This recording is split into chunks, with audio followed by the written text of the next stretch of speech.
Hi, I'm Steve. Thank you for visiting the Patio Heat channel, where we provide visual concepts of infrared heating as well as tips for ideal patio comfort. Please check out our patioheat.com website for sales and more information. Tap that like button if you find this video useful, as it helps others find our channel. Now let's get heating. Alright, here we have this residential screened-in room, and let's go ahead and look at the dimensions overall. So overall I have about 16 foot by, we'll call it 19 feet long, and roughly about 10 feet 5 inches to the ceiling. And then there are some beams that come across here that I have at the bottom of the beam at 9 foot 11. And as you can see, we have some skylights up here, as well as some lighting in the recessed lighting in the ceiling. So those are all things that we need to work around. Seating areas, we have a couple of seating areas. We have just reclining here and then dining space over here. I'm gonna go ahead and take off the screen here for a moment and take off the dimensions. So there's really only a couple of places we can place some heaters, and with the issues with the fan and lighting up above, we're limited to just a few spaces that we can place a unit.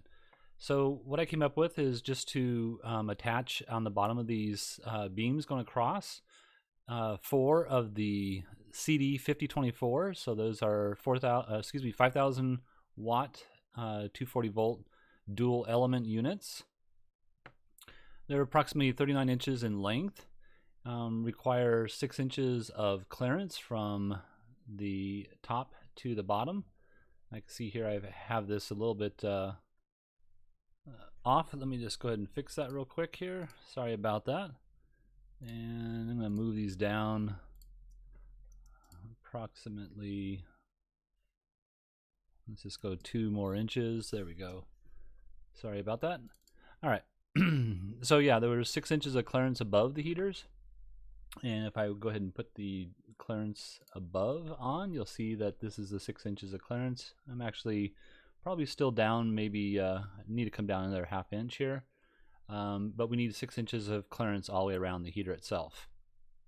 Also, the clearance below the heater is required 18 inches from the ends as well as the sides, and 36 inches down below the heater.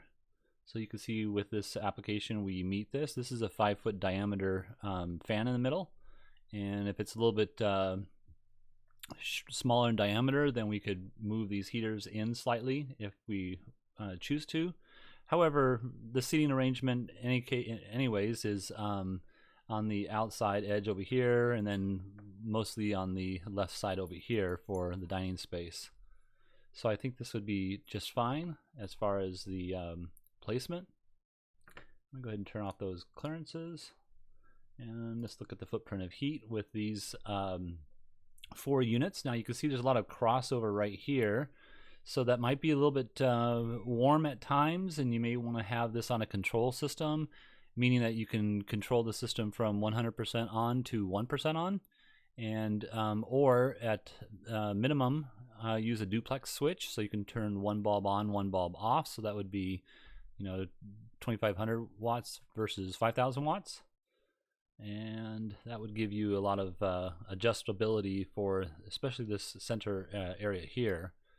I think on this side here you'd be fine, and also with the seating for the dining, the only space that you can see there's a lot of overlapping would be here in the middle seats here, but the outside edges would be fine as well.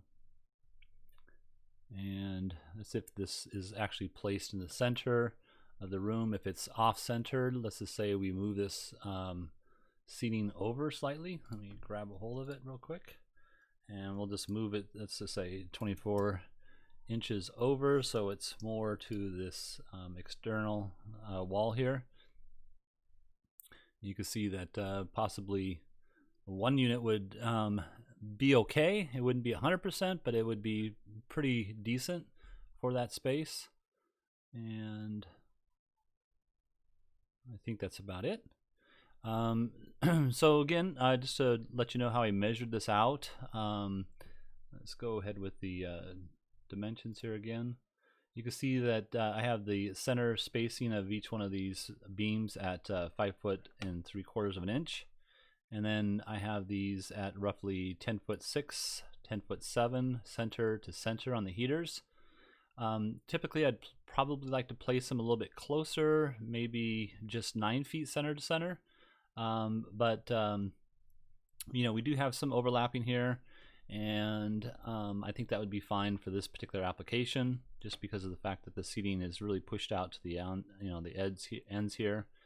And they did tell me that there's no need to heat up this direct area over here. Now I'm not quite sure if that is 24, 36 inches on this side here, but this is basically a walking path. There's a door over here, and you can see there's a door over here that leads out. This door here actually swings out as far as I could tell, so but I think in either case it wouldn't be an issue if it did swing in.